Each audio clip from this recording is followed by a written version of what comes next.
Hello and welcome to episode 50 of the Truuman Podcast, the podcast designed to create a generation of self-defined men. Today, I'm joined by James Hawes. James, it's an absolute pleasure. How are you doing today? Brilliant. Thank you, Lewis, and thanks for having me on your show. It's going to be a very good one. We had a conversation before, so I'm excited for this one a lot. But as always, James, in your own words, what makes you a man? It's a brilliant question, isn't it? What makes me a man? Well, I do find that a pretty difficult question to answer, apart from, well, I've got the biology, I'd say. But I think what I like about myself as being a man is that I'm interested in growth. Interested in evolving and changing. And I suppose the key things for me are kind of taking responsibility for my emotions, my language, and my behavior. Amazing. It's a great question to ask. I think we'll get onto this, but it's something that I feel should be asked relatively regular. I think it's a question that is always changing, but sometimes it's never asked at all. But having said that, James, why don't you tell us a little bit about who it is you are, what you do, and basically why I invited you here in the first place. Okay, yes. So I practice as a counsellor and psychotherapist. I've been doing that for the last 20 odd years. And I specialise in working with boys and men. I've really taken an interest in trying to help and boys and men to become more emotionally fit, I'd say. That's kind of what I'm interested in terms of being able to express a broader range of emotions. So I practice privately. I've worked in schools for many years, working mainly with boys. I also train and lead workshops for other therapists around issues around men, such as anger, shame, and intimacy. And I've also authored a book called The Secret Lives of Men. Amazing. So I'm excited to get into both sides of that, but I really want to start with something that's started to interest me specifically, which is boys. Why do boys struggle to have conversations around emotion? Well, I would say it's the kind of environment that we've been brought up in as boys. I often say I've got a couple of sons myself, and I noticed a real difference when my son, 5, 6 years old, went to school. He basically had to learn very quickly that it's not okay, it's not safe to express a broad range of emotions, and basically the vulnerable emotions. So if he fell over on the playground, he's clearly hurt. He learned pretty quickly that I shouldn't show pain. I shouldn't cry, because if he did, he was going to be kind of slaughtered with words like, sissy, girl, crybaby, all of those kind of shaming kind of that language. So I think until we actually kind of allow, I suppose, boys to be in touch with the full spectrum of their emotions, it's going to be difficult for them to lean into those more vulnerable emotions. Do you think it is purely societal, so the sense of being called names on the playground, potentially not getting into groups of other men, or do you think there is a biological side to it as well? The position I take, I don't think there is any biological side to it. I think, we are human. We have access to all emotions. I think it's the way we've generally been nurtured. The modeling that we've had, so many boys and many of the men that I work with would have had fathers who are kind of emotionally kind of shut down. They don't express a broad range of emotions, mainly anger. And I suppose in terms of our peer groups, what we learned very quickly is that the way to kind of behave is let's be kind of negative or cruel to one another through the kind of classic banter. Let's put each other down. So that creates this sense of armor that we need to kind of look after ourselves. And so it becomes almost terrifying and very risky to be able to express some of those more vulnerable emotions. Yeah, I agree. Schools were cruel places. Now, I guess the flip side of that is there's an argument for the decrease in, shall we say, banter and those side of things, and what that's sort of doing for some people. Some people may say that it's good to have a well-rounded education, shall we say, in the sense that you take part in banter and you essentially, without beating around the bush, it's light bullying and potentially in some cases a bit worse. But for this scenario, we're talking about purely the banter amongst friends. So what's the difference? What's your view on that? Because some people may say that we're already becoming softer, we're already becoming more feminine like, or embracing feminine energy, whereas some people say that we need more of what there was. So what's your take on that stance of, I guess, media portraying the upbringing of boys right now? I mean, it seems to me, I mean, I've been around a few years now, that that when there's a kind of movement, a shift towards men, kind of have had all these kind of ages of new man, the metrosexual, the spornosexual, all these kind of ways of men maybe expressing themselves in different ways. And every time one of these movements happen, and some people would say it's the softening, the feminization of men, there's been a massive backlash, and it happens almost every kind of 10 years. Almost like it's too scary for some in society to allow men to fully express emotions. Like they're going to be softened up, they're going to become kind of little puppies and be bossed and bullied around. Rather than the kind of holding this, all these dimensions of our character and our ability, our personality to say, well, look, expressing a vulnerable emotion, and I think even expressing kind of courage, that's a some people say that's a strong emotion, but it takes a lot of energy. Actually, kind of. Connects us with all sorts of parts of ourselves. So my view about feelings is that if we lean into feelings, we have more control of those feelings, not less. So those who say, we just need to be tough and strong and stick with the kind of anger spectrum or those kind of emotions, those people are kind of, I think, can become quite fragile because we're not kind of lent into the other, which I think is sometimes more difficult feelings of either anxiety, sadness, shame, hurt, disappointment, all those kind of feelings. It's an interesting view on it. I believe that we should be talking about emotions and talking about those side of things. I think one thing that you can clarify this, but one thing that I think is you're trying to say is that everything that a man does is essentially an emotion. So whether it's anger or whether it's crying, it's not about not being angry and not crying. It's about understanding those emotions and dealing with those, I guess, in a more cohesive way, or a way that is less destructive to yourself or those around you. Is that fair? Yes. Well, look, I talk a lot about emotional fitness. So how to effectively exercise our emotions, how to build emotional muscle. So in terms of if we've only developed one emotion, let's call that emotion, which I often talk about with men, is that anger is their default emotion. It's the kind of the big boy on the block. It's the one that's been acceptable in all its forms. Now, if we just, if we went to the physical gym and just worked on one bicep, it's going to be we're going to look a little bit weird, so if we've got all these other emotional muscles just wanting to be worked a bit, and they all work in unison. So yes, I need anger. I've not got a problem with anger at all. Anger is a fine, healthy emotion, as is anxiety, as is sadness, as is shame, as is happiness, and all the others.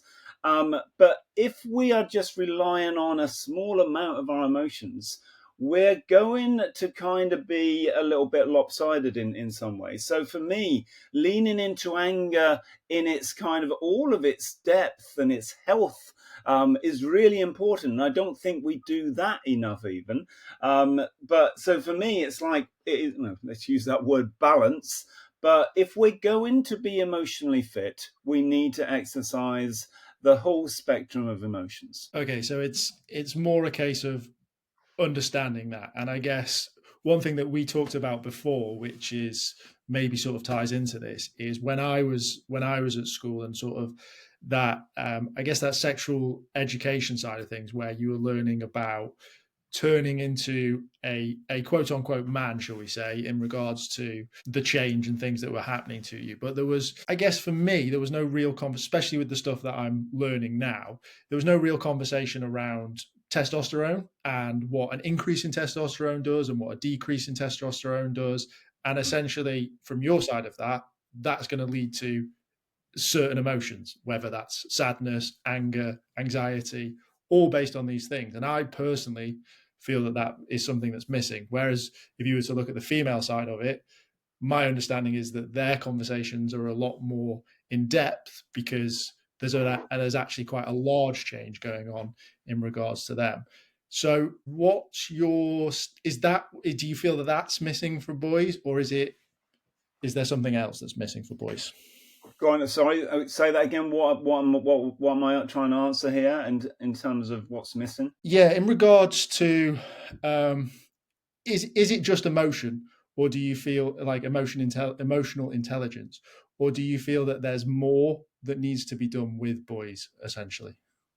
Oh, okay, yes. So, I think you were kind of touching a little bit on that really powerful kind of transition around kind of puberty and the massive changes that can happen there for females and for males.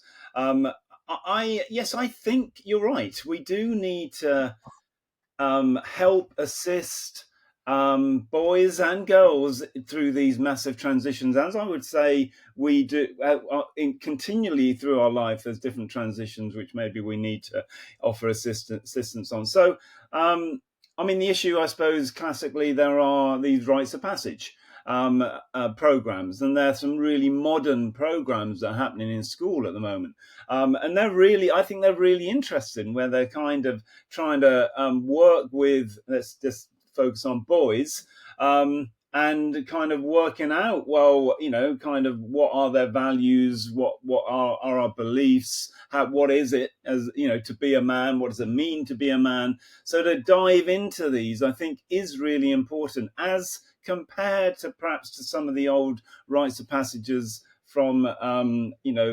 before, where they were generally, I think, kind of quite brutal, physically brutal. I don't think we need those, but I think it will be helpful for boys to kind of have this information, have this education. Yeah, I wasn't. Yeah, not talking about let's release the boys into the into the field and see what happens. But yeah, well, it's interesting that there's stuff happening. I wasn't fully aware. I need to do a little bit more into it. But I feel that for me personally, it was definitely something. Looking back in hindsight, and all the stuff that I do now is something I felt was missing. Let's talk about some of the practices. So we know it's needed, and we know that boys and men need to sort of embrace their emotions. But say someone's listening and they go, actually, yeah, most of the time, all I deal with is anger. What are some of the things that they can put into place to start to develop that emotional intelligence? Okay, so if they are particularly struggling with anger, I often ask and work with men to kind of let's focus in on that anger, and in terms of when does it come out, how does it come out, how is it expressed, and I would often say, and I think this is a really good practice, of keeping a kind of anger log. An anger journal, if you like. So that would give us information, would give us data on the time where they find themselves getting angry, the trigger, the kind of outcome, how long it takes them to kind of calm down or move on. And so that idea of kind of keeping a log, focusing in on it, becoming aware of it, is really, really important. And I think I think often there are certain triggers. And if we understand the triggers, then we can kind of start to move into understanding maybe other emotions that may have been connected with anger in that moment. Yeah, it's okay. That's an interesting way of dealing with it. Is essentially writing it down, seeing where you trigger yourself, and then making changes from that. I think one thing that I sort of want to talk about is we talked briefly on the boyhood to manhood, and I think this sort of ties into what we've just touched on, which is I personally only felt like I was a man a few years ago, and we've talked about on the podcast different transitions of where people see that. But for me, I think that emotional intelligence or that vulnerability was something that allowed me to accept that. I think I was going through just the motions of society, what it means to be a man, and when that all broke down and all failed, I was just left as the boy I always was because there wasn't anything else there. So, well, going back to that boyhood to manhood, do you think that can happen at any stage? Yes, I think you're right. For me, I mean, equally, I felt very much, and I've heard this a lot from some of the men I've worked with. The boy part of us is kind of dominates. It's almost like the idea, the insecurity or the fragility, the not knowingness that kind of dominates men in adulthood. I think that I think often that's where, as you kind of said, the kind of these feelings, being who we are, being happy with being who we are, that we don't have to fit into some kind of way of being a man, is a real, as it were, coming of age. It's a sense of equally for me, I probably didn't feel that I really kind of felt safe in my skin or in my manhood, as it were, until probably mid-30s. And I think that was because the boy was still dominating me. Yeah, well, I've spoken a number of times in regards to what that change used to look like. And I think looking back and looking at like my dad's friends and their, let's say, midlife and I guess midlife crisis, it was buying more toys, right? It was buying a boat or buying a Porsche. It wasn't embracing vulnerability and having a conversation about who am I? What do I want to do? Why do you think those conversations are more regular now? I think maybe they are more regular now because perhaps the idea of a bit like that you're talking there about the classic kind of midlife crisis, the idea where there's a massive transition, and I think that's the kind of that liminal space between the first and second half of life. And lots of men get stuck in the first half of life, i.e., let's just go back to our youth. Let's buy more toys. Let's get a sports car that we can hardly get down into, or a motorbike and stuff like that. And because it's a bit like I don't want to let go of my youth. I still want to be, seen as this virile young lad. Instead of the second half of life for me is very much it's going inwards. And that's scary for a lot of men. If we haven't done that work, then it's scary. Now, I do think what I notice, there's a lot more men now who are actively, well, they can't avoid it. They can't avoid because many men may have all the toys already. There's nothing else to do. So the idea of, okay, what is this next stage of my life going to look like? And can I take the courage to move into inside ultimately and drop the ego? I don't need to keep looking after that side of me anymore, but I can actually go deeper into myself. And I think that's where when we can move into and become more familiar and comfortable with that full spectrum of emotions, that's where a massive kind of growth explosion can happen. Yeah, for sure. I like we've almost completed consumerism. Everyone's already got everything anyway, so there's no point in buying anymore. So you might as well find yourself in your 30s and 40s. I like that. I did a podcast a while ago with a guy by the name of Ryan Park. Well worth listening to if you've not already. But part of that, we were talking about testosterone and alphas, and one thing that I found really interesting was in the form of apes and their traditional alpha, which is not what maybe is perceived as an alpha in our society, or what social media is perceiving it as in our society. He was talking a lot about how the alpha is known to groom other members, is known to give gifts to other members of the pack, but is always the first port of call when there's something going wrong, or there's an attack on their tribe. Whereas the other side of that is the aggression, which is what's typically seen as an alpha male. And he said that they tested this, and they basically pumped a chimp full of testosterone and rose it up to basically become aggressive. And it got to a point where they killed that chimp, and the other alpha stayed as the alpha, because that short-term burst of just I'm the best, I'm the best, I'm the best wasn't sustainable for the tribe as a whole, or the pack, whatever the terminology is for monkeys. Now, the reason that I bring that up is because you talk about inner work and that side of things, and having those, I guess, relationships as you grow older. What benefits have you seen from the work that you do, but also men who have, let's just, significantly greater emotional intelligence? What does that mean for their relationships? I think once some men are doing that work in around emotions, I think they're able to develop relationships a lot in deeper ways. I think we won't get relational growth either with our partners or with friends if we haven't done some of this work in terms of emotions. And for me, where we're in a society where generally we're often hearing about men who are lonely, they're isolated, they've not got many friends.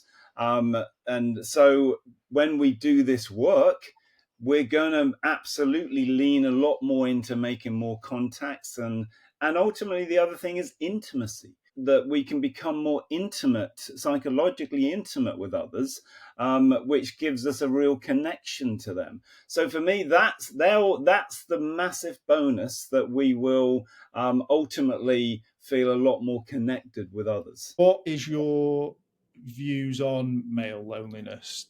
Is there something that you think is missing for, let's say, men, because it primarily is men, it's not really boys, I guess.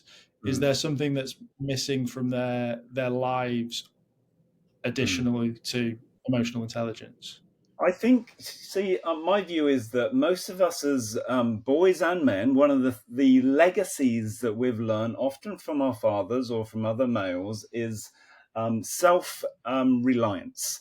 So what we've learned through men, older men, not being able to express a full range of emotions, not being in touch with maybe their body, not being intimate, not being vulnerable, is what we learn is that, okay, what men are self-reliant. They don't need anyone else. It's that old kind of concept of the strong, silent type, that man who can go away and live in the woods for ever, and he just needs himself or look after himself.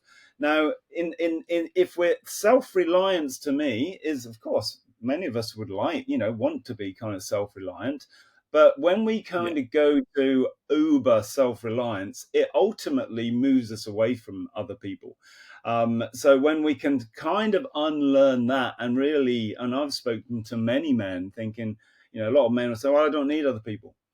And when they're honest with themselves, they're absolutely, I do need people. And so I think those old tools, those old ways of being are devastating for men. Why do you think we can be self-reliant? Where do you think that's come from? Because it's interesting, Well, right? Doesn't make sense. Well, I think it's, my view is, I think it's because we have little education in terms of moving into leaning into our vulnerable, some people say softer emotions, and when we do, we kind of start accessing a sense of, actually, I do want to be close to other people. But it's scary. I think it's Yeah. absolutely terrifying, because that means that I need to trust other people, that they will look after me, that they will keep me safe. And of course, if we go back to the banter story, what we learn about banter is that actually this isn't safe. This is a game we're playing. At any time, I could be under emotional or physical attack. And so it's not safe. So I keep my armor up. And so boys and men have to learn that, okay, it's safe enough to bring some of this armor, the shuttering down, if you like, to be able, dare I trust this other person with my inside feelings, my vulnerability. And of course, when men do, and men are quite capable of this, I've seen it, you've seen it individually and with groups of men, that men just want to connect in another way. They're eager for it. Yeah, well, there's always the joke, isn't there, of how easy men make friends. But I was going to ask you on that, because a lot of those are surface level, right? So, for example, you join a golf club, you play with 3 people, you would arguably count those as your friends for that. I mean, a lot of men, it takes a lot of men to maybe get to that stage, but the ease in which men make friends or acquaintances is quite easy. But do you think there's a problem with surface level, or do you think that's suffice? Well, it's interesting you say the ease, because I'm not sure if it is that easy for men to make friends. There's some facts and figures that they're saying for men over 35, they find it very difficult to make friends. Now, what you're talking about, I think, which is really interesting, is traditionally the way that men have made friends is through sport, through Yeah. activity, doing something together. So, I've worked with some professional sportsmen, footballers and stuff. So look, what happens is when that man is injured, when they leave the team, they're not part of the team anymore, they then quickly become quite isolated and possibly depressed, because when they're not riding on a bike, playing golf or whatever, or kicking a ball, they Yeah. those guys are not checking in on them.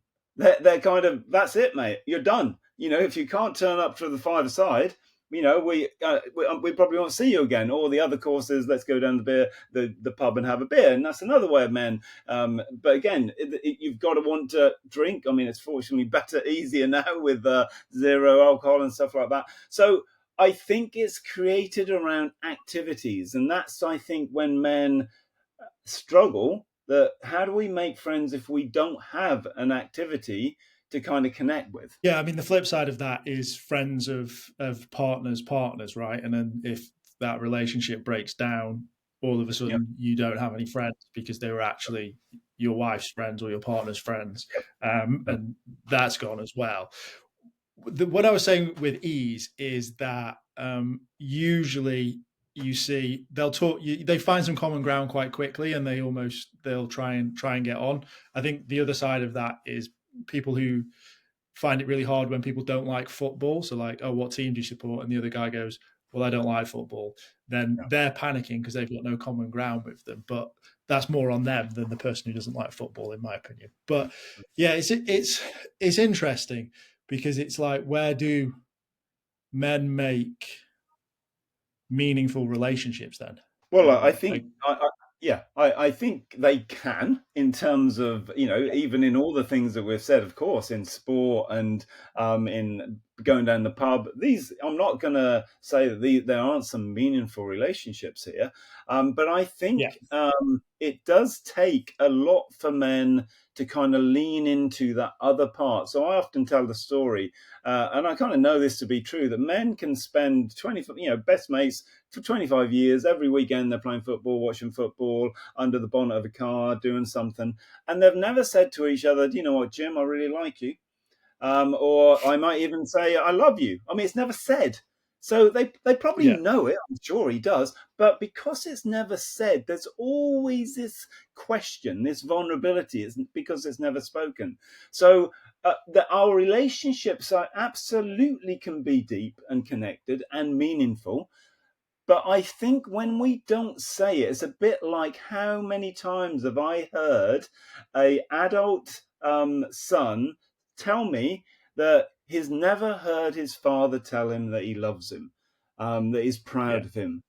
Never heard it. He might hear it from his mum saying, your dad loves you, don't you? But he's never heard it. So this is kind of left, and I think that prevents men moving into deeper connectedness. So you have sons yourself. Yep. How do you I mean, obviously the answer is just say it, but how do you get to a point where you can have those conversations with your sons? Well, I mean, I think I've written a book, and that's kind of given this book to my sons. Like, this is me. There's lots of stuff in here that you need to read, that kind of stuff. But I don't think both of them. One of them has read it, I think. But I need to practice that, and even if my son may not be ready to hear that, to be, Dad, don't give me all that sloppy stuff or whatever. I still Yeah. want to say it, and I practice it. I miss you. I love you. I care for you. I want to show that, whether that's a text, whether that's verbally by being with them, by hugging them, all of this kind of stuff. I'm going to do, even though they may get off, I'm going to at least offer, and say, I'm here, and I want to show you that I care for you and I love you and I'm thinking of you. Practice is a great word that you probably use a lot in what you do, right? As men, we tend to be perfectionists, maybe, probably guilty as charged. But maybe that's another reason why we find this hard, is that it's a practice, right? You've got to keep doing it. No one's going to be perfect. No one's the best at emotions. No, totally right. And I think you're right. And we even, whatever, if we're heterosexual, homosexual, we still have to practice saying these words. Men classically struggle to even say I love you. It's like, I'll show you that I love you. I won't say it, but saying it, texting it. I mean, these are very small things, really, but very difficult things for some of us to say. Even to the people we would say, we love them, but we don't say it enough. So that idea of diving into that kind of intimacy, allowing the other to know, even if they can't reciprocate, being able to say, this is what I like doing. And it's a vulnerable thing to say, I love you, to offer a hug. And these are vulnerabilities that many of us don't want to expose ourselves to. Yeah, that was going to be my sort of follow-on question to that, is like, I imagine a lot of men are like, well, who says it first?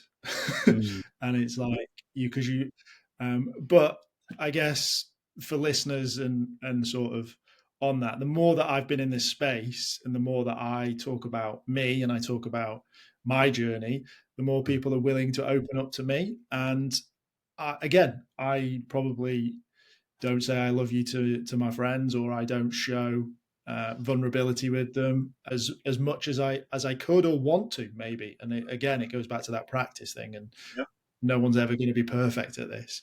But that would be my sort of call to arms, if you will, is if you start to do baby steps, see how they're receptive. Is that a fair assumption? Totally. That's exactly it. To practice, and you start saying it, doing it, whatever you need. And I think it's contagious. I recently set up a men's dinner club in Nottingham, where I come from. And these men, never met them before. And one man just within an hour, men were talking really deeply about themselves, saying some incredibly vulnerable things. I was blown away by this. And at the end, they were all wanting to hug each other, thinking, this is incredible. Just create a little space. We're having to meet dinner. Then we're asking, we're having about an hour where we kind of dive into, I have a few little, what I call man deck questions on them, a bit more intimate for them to talk about. And it's just flowing, and there is care and love and empathy. Yeah, absolutely perfect. I think that's something that's really important as well, is finding the right environment. Maybe the golf course or the pub isn't necessarily the perfect place to do it to start with. You've got to create the environment. Yeah, but I think it's interesting, because I've been having conversations with one of my clients, young man, who's really wanting to lean into this, and It's interestingly, he does it. He has done it on the golf course, and he has done it at the pub. He has, he's just kind of asked his friends who he kind of get drinking with, just banging a different, kind of deeper question, and it's just that trial and see what the comeback is, and if you're fairly safe with this stuff, if they don't go for it, there's no harm, there's nothing missed. They're not gonna generally, I've never heard anybody say, oh my god, what's happened to him. They're just most of them would kind of move into that space, I think. Do you think there's a air of jealousy for men who, because you said earlier that people want to be vulnerable, men want to be vulnerable and they do it. Do you think there's an air of jealousy for men who can't do it? And is that where their banter comes from, or their defensive towards it comes from? I'm not sure about jealousy. I've never thought about it in those terms before. I think it's more fear. I mean, I have been in one of these places in a pub where someone's mentioned let's talk about something else, and men have said, no, I don't do that. I can't do that. So I think it's more about fear, about it's, I do think feelings are terrifying for some men. So that's in that scenario where you're the person having the conversation. I meant more for men that are outside of those spaces that they want to be first but can't. I don't know, but yeah, it's an interesting. Fear is probably more realistic than jealousy. I mean, I think in terms of jealousy, they may be maybe more admiring this other man who's more open and able to talk about himself. They may admire that. I would find it interesting if it was a more kind of unhealthy emotion that they were feeling. I would think it would be more of a positive one. I want some of that, but I'm really struggling to get that. Yeah, no, I hope it is the latter rather than the former, for sure. In regards to the men's space as a whole, I think it's safe to say that it's come on leaps and bounds, even in the short time I've been in this space. Obviously yourself, you've been in it a little bit longer. What are you seeing right now that you're really hopeful for, or something that you're seeing right now that's really, really working for men and boys? Well, I mean, that's a really good question. And I've noticed, I suppose, in the last 5 to 10 years, there's so much going on for men. So many men's groups are popping up, walking and talking, around sports, everywhere. I mean, I've never seen anything like it. There's massive amount of opportunity, massive amount of people involved in men's groups, men involved in all sorts of areas in terms of business, mental health space, and all that kind of stuff. So I think it's a really positive. Men are talking about it. Men are, there's so many more men, young men, older men, who are absolutely wanting to kind of go further and to grow. It's yes, I'm also extremely happy with how much there is, and also variety, right? I think it was very, very linear originally, and now there's so many options, from sheds to football to walking to cooking to deep dive conversations. There's lots of varied options, which is amazing. What about for boys and that side of thing? What are you hopeful for in regards to the next generation of men? Well, in my work with boys in schools, I definitely have seen a shift in more boys becoming more open and connected. So I worked as a counsellor in school, a boys' school. Lots of boys were coming for individual therapy. There was, yes, a bit of a stigma, but that stigma has definitely got less. So I think there is a shift. There is a movement. Whenever I see young boys and men kind of connected with themselves and openly talking, it's so lovely and a beautiful thing to see. So however, I still think there is a lot of resistance. Again, in those same schools, I hear of bullying, of unhealthy banter, isolation, but boys struggling with physical and mental health issues. So we've got a long way to go, but I think there is hopefulness there. Yeah, it's it's so interesting. It's so interesting with boys.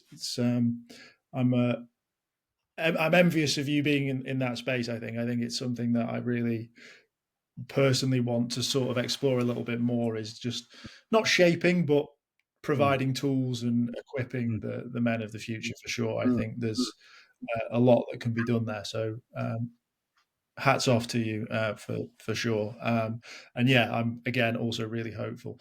James, it's been an absolute pleasure. I genuinely could talk to you for hours and hours and hours around many topics, but I will let people know where you are, how to Yeah. find you, and anything else that you want to sort of finish off with. Great, thanks, Lewis. Yeah, and that's been brilliant talking to you as well. I love these conversations. Here we are, two men talking about some pretty deep stuff, and I love seeing you as well. A younger man, clearly than me, who's kind of investigating and investing himself into this. So that's great. I would just say, in terms of I'm based in Nottingham. I'm a psychotherapist. I've got a book, as I said, The Secret Lives of Men. You can get that off Amazon if you wish. Amazing. Thank you for your time, James. Brilliant. Thanks, Lewis.